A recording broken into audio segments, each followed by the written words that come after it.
नमस्कार विद्यार्थी मित्रांनो, मी मधुरा जाधव तुमच्या सगळ्यांचं पुन्हा एकदा स्वागत करतेय टिक्कर मराठी सरळ सेवा या युट्यूब चॅनलवर। सध्या आपण या युट्यूब चॅनलवर स्पेशल 60 दिवस काय घेत आहोत तर विजेता सिरीज बीएमसी साठी बीएमसी मध्ये ज्या सहाय्यक म्हणजे कार्यकारी सहाय्यक लिपिकच्या ज्या जागा आल्या आहेत त्यामध्ये बौद्धिक चाचणी हा विषय आहे। त्यामध्ये बुद्धिमत्तामध्ये कशा पद्धतीने प्रश्न विचारले जाऊ शकतात किंवा ऑनलाईन आतापर्यंत कसे प्रश्न विचारले गेले आहेत तर याचा आढावा घेऊन मी काही प्रश्न तुमच्यासाठी आणलेले आहेत। दररोज असेच प्रश्न आपण घेणार आहोत। जर प्रश्न आवडत असतील तर प्रश्नाला कसे वाटतात हे कमेंट मध्ये सांगा आणि सेशनला लाईक करून घ्या आणि अजून कुठल्या पद्धतीचे प्रश्न घ्यायचे हे सुद्धा तुम्ही मला कमेंट मध्ये सांगू शकता। ठीक आहे, पाहूयात पुढचा प्रश्न। राजन कुमारचा मुलगा आहे, शीला रजनीची मुलगी आहे, कुमार रजनीचे सासरे आहेत तर राजनचे शीलाशी नातं काय? भाऊ, मेहुणा, वडील आणि मुलगा।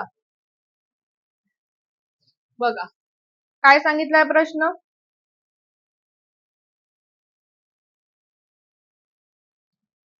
राजन कुमारचा मुलगा आहे,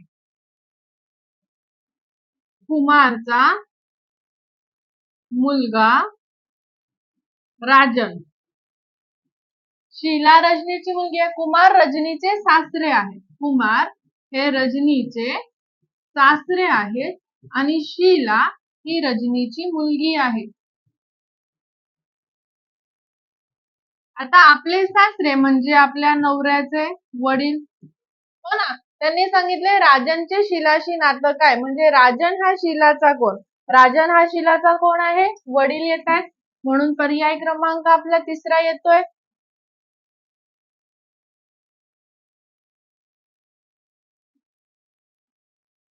पुढचा आपला प्रश्न आहे आपल्या दिनदर्शिकेवर। देसिकांचा जन्म शनिवार नोव्हेंबर 9, 2002 ला झाला होता तर 2008 मधील त्याच्या वाढदिवसाला आठवड्याचा कोणता दिवस असेल? शनिवार, रविवार, सोमवार, मंगळवार। ओके, मग आता बघा 9 नोव्हेंबर 2002 ला शनिवार होता तर आपल्याला त्यांनी विचारलं आहे 9 नोव्हेंबर 2008 चा वार। कितीचा वार? 2008 चा वार। मग आता जर आपण या हिशोबाने चेक केलं 2002 ते 2008 किती वर्ष? 3, 4, 5, 6, 7, 8, 6 आणि लीप वर्ष किती येणार? 2। कुठले 2? 2004 चे आणि 2008 चे। 6 अधिक 2 8 होतात, 8 ला 7 ने भागलं बाकी 1 येते, म्हणून शनिवारच्या पुढे 1 वार। उत्तर येणार काय आपलं? रविवार। काय केलं समजलं? 6 वर्ष होते, 2002 पासून 2008 पर्यंत लीप वर्ष 2 येतात, एक 2004 चं एक 2008 चं असे 2, म्हणून 6 अधिक 2 8 ला 7 ने भागलं बाकी आली 1, म्हणून शनिवारच्या पुढे 1 वार, उत्तर आलं रविवार। पुढचा प्रश्न दिशा ज्ञानचा आहे। पुन्हा मोठे प्रश्न येतात का? तर हो येतात। ऑनलाईन जेव्हा परीक्षा असतात तेव्हा छोटे मोठे प्रश्न असं काही नसतं, जे असतात ते सगळे प्रश्न आपल्याला सोडवायलाच लागतात। बघा, लीना आणि मीना एकमेकींकडे पाठ फिरवून एका ठिकाणी उभ्या आहेत। मीना सरळ 6 मीटर गेली, ओके, मग डावीकडे वळली आणि मग आणखी 8 मीटर चालली। लीना पुढे पूर्वेकडे 4 मीटर चालली। काय दिसते आपल्याला? लीना 4 मीटर पूर्वेकडे गेली, मग ती डावीकडे वळाली आणि 1 मीटर चालली, मग ती डावीकडे वळाली आणि 4 मीटर चालली, मग ती पुन्हा डावीकडे वळाली आणि 1 मीटर चालली। ही कोण होती? लीना। लीना आणि मीना या परस्पर विरुद्ध चालल्यात, म्हणजे लीना जर पूर्वेकडे जाते, मीना कुठे जाते? पश्चिमेकडे। ती सरळ 6 किलोमीटर गेली, मग डावीकडे वळाली आणि 8 मीटर गेली। मग आता इथून ते इथे हा झाला कर्ण तयार। त्यांनी काय सांगितलंय?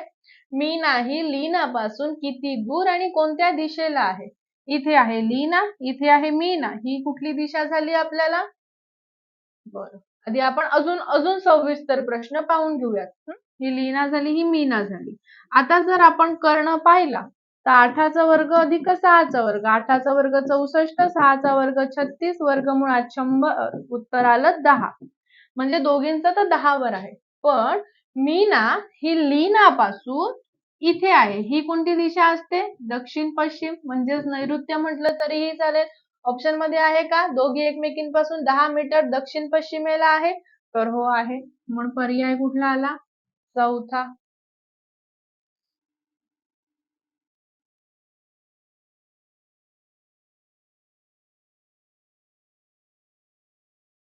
पुढचा प्रश्न बघू. चला, सेशनला लाईक करून घ्या.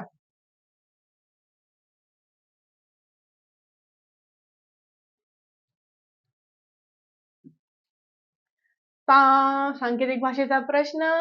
विशिष्ट संकेत पद्धतीमध्ये आरबीएम, एसटीडी, आयआरओ, पीयूएस म्हणजे the cat is beautiful, TNH, PUS, DIM, STD म्हणजे the dog is brown, and DIM, IRO, PUS, EUS म्हणजे द डॉग हॅज कॅट. तर हॅज साठी कोणता संकेत वापरलेला आहे?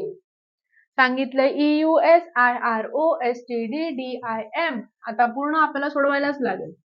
आरबीएम, एसटीडी, आयआरओ, पीयूएस म्हणजे the cat is beautiful. TNH, PUS, D, STD म्हणजे the dog is brown, आणि डीआयएम, आयआरओ, पीयूएस, ईयूएस म्हणजे द डॉग हॅज कॅट. आता ना आपल्याला हॅज या शब्दासाठी विचारलेलं आहे, बरोबर आहे. म्हणजे आपल्याला द, डॉग, कॅट या सगळ्यांचा कट करायचा. मग आता इथे बघा, द कॉमन आहे. असा कुठलाच शब्द आहे जो सगळ्यांमध्ये आहे? PUS, PUS, PUS. द या शब्दासाठी कॉमन कुठला आला? पीयूएस हा संकेत. पुढे आता आपल्याला डॉग, डॉग हा शब्द कट करायचा आहे. Dog, dog. इथे टीएनएच, डीआयएम, एसटीडी मध्ये डीआयएम कॉमन दिसला, डॉग साठी डीआयएम आला. आता आपल्याला काय कट करायचंय? कॅट आणि कॅट. आता यात आणि यामध्ये आयआरओ, कॅट साठी. मग आता उरलं काय? ईयूएस. कशासाठी? हॅज साठी. हॅज या शब्दासाठी संकेत काय आलाय आपला? ईयूएस. पुन्हा आपण इज साठी संकेत तुम्ही काढू शकता, एसटीडी. मग उरला ब्युटिफुल साठी आरबीएम, ब्राउन साठी टीएनएच. या पद्धतीने आपल्याला एक एक शब्द घेऊन जो कॉमन आहे तो कॉमन संकेत शोधायचा, कॉमन शब्द शोधायचा, त्यावरनं आपण सांकेतिक भाषेत म्हणजे उत्तर काढू शकतो. जाऊयात पुढल्या प्रश्नावर. सेशनला लाईक करून घ्यायचं आहे.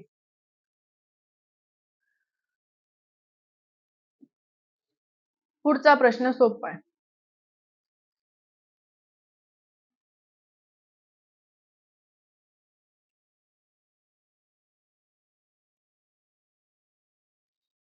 सोबतच्या आकृतीमध्ये किती त्रिकोण आहेत? 13, 11, 18 आणि 14. त्रिकोण मोजताना 1 2 3, 1 2 3, 1 2 3. बेरीज करा. 1 + 2 + 3 = 6. 1 + 2 + 3 = 6. 1 + 2 + 3 = 6. 6 + 6 12 + 6 18. एकूण त्रिकोणांची संख्या झाली 18. मग मॅडम मोठा त्रिकोण, छोटा त्रिकोण यामध्ये सगळे त्रिकोण मोजले गेलेत. नाही तर अजून एक मोठा त्रिकोण म्हणून 18 नंतर 19 अजिबात नाही. यामध्ये सगळे त्रिकोण मोजल्या जातात. अधिक एक वगैरे काही करायचं नाही. घन आणि फासाचा प्रश्न. 6 अंक असलेल्या पृष्ठभागाच्या विरुद्ध बाजूस कोणती संख्या येईल? 1 2 3 4. बघा,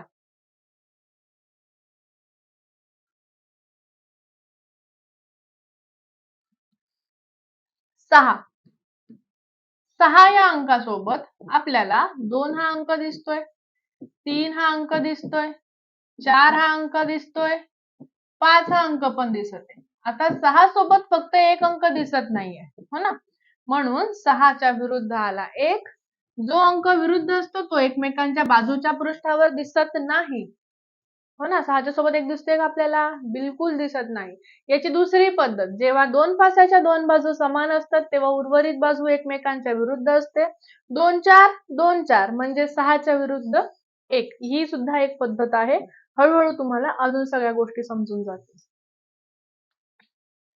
गणेश सारांगेत 25वा क्रमांक असून त्याच्या अलीकडे महेश व पलीकडे योगेश उभे आहेत. महेश रांगेच्या मध्यभागी आहे, तर रांगेत एकूण मुलं किती? 46, 47, 48, 49. रांगेचं 25वा क्रमांक गणेशचा. त्याच्या अलीकडे महेश म्हणजे आधी.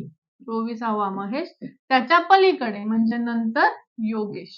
26वा महेश रांगेच्या मध्यभागी म्हणजे महेशचा इकडून आणि तिकडून दोन्ही काढून 24वा क्रमांक आहे. 24 अधिक 24 48. दोनदा मोजले वजा 1 करायचं. रांगेमध्ये एकूण किती जण असणार? तर 47 जण असणार. अलीकडे पलीकडे लक्षात ठेवा. त्यानंतरचा पुढचा प्रश्न माहितीचा पृथक करणारा प्रश्न म्हणू शकतो आपण. काय सांगितलं आहे व्यवस्थित बघा. सीमा आणि गीता गाण्याच्या व नृत्याच्या क्लासला जातात. उमा आणि सीमा गाण्याच्या आणि व्हायोलिनच्या क्लासला जातात. गीता व अमृता चित्रकला व कराटे शिकवतात. उमा व रीमा तबला वाजवतात. तर किती जण गाणे शिकतात? 1 2 3 4. आता फक्त आपण काय करायचं शॉर्टकट मध्ये गाणे.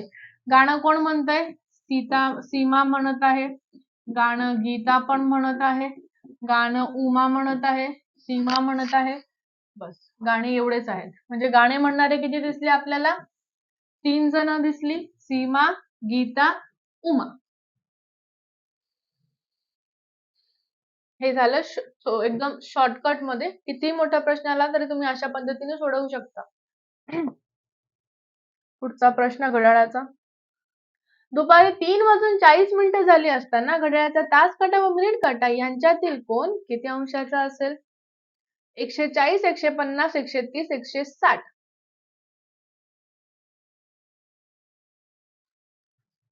11 m/2 वजा 30h. मिनिट दिलेले आहेत 40, तर तास दिलेले आहेत 3. भाग लावला 20. 11 गुणिले 20 वजा 30 गुणिले 3. 11 गुणिले 20 220 वजा 90. 220 मधनं 90 गेले उरले 130. म्हणजे 3:40 किती अंशाचा कोन तयार होतोय?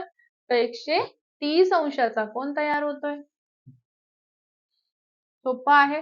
फॉर्म्युलात किमती टाका. मिनिटाच्या जागी मिनिटं द्या. तासाच्या जागी तास द्या. त्याला भाग लावा आणि व्यवस्थित प्रश्नांची उत्तरं द्या. कोडं सोडवायचा प्रश्न आहे पुढचा. प्रत्येक चौकटीतील संख्या ही तिच्यावरील 2 अधिव्यापित चौकटीतील संख्येचा गुणाकार आहे.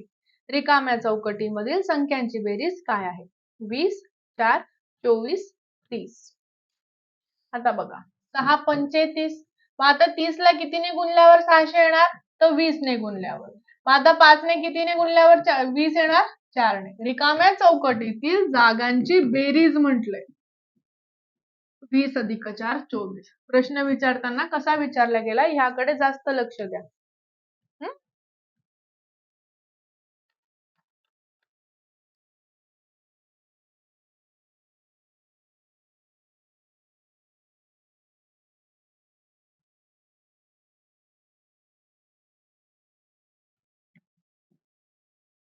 इंग्रजी शब्दावलीमध्ये 26 अक्षर असतात. अक्षरांच्या समूहातील स्वरांची निवड होण्याची संभाव्यता काय आहे? 626, 314, 26/5, 526. एकूण किती आहेत आपल्याकडे? 26. स्वर किती आहेत? 5. कोणकोणते स्वर आहेत? तर ए, ई, आय, ओ, यू. म्हणजे 26 पैकी 5 संभाव्यता आहे. मग पर्याय कुठला आला?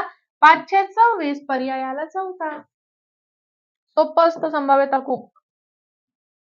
पुढचा प्रश्न. जर ड्रीमला FTGCO असे संकेतबद्ध केले जात असेल तर एफर्ट्सला संकेतबद्ध कसे केले जाईल? 4 ऑप्शन दिलेले आहेत आपल्याकडे. बघा सोडवून बघा.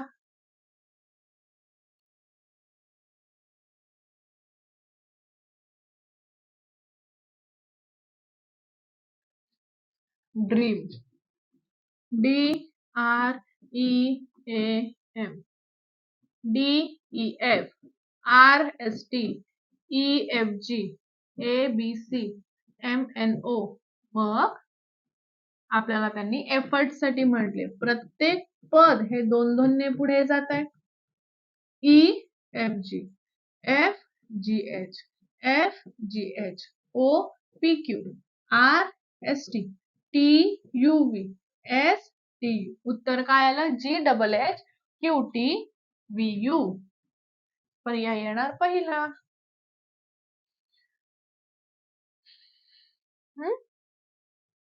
सोपा वाटला प्रश्न. पुढचा पण सोपाच आहे. जर सर्टनला GZRM असे संकेतबद्ध केले जात असेल तर मिरॅकल हा शब्द कसा असेल? पुन्हा आपल्याला 4 ऑप्शन दिलेले आहेत. आता इथे नीट बघा.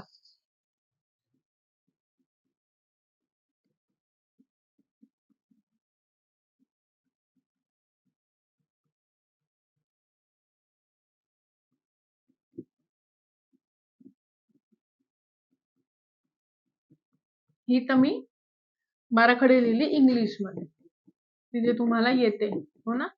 सर्टन C च्या विरुद्ध X आहे, E च्या विरुद्ध V आहे, R च्या विरुद्ध I आहे, T च्या विरुद्ध G, A च्या विरुद्ध Z, I च्या विरुद्ध R, N च्या विरुद्ध M.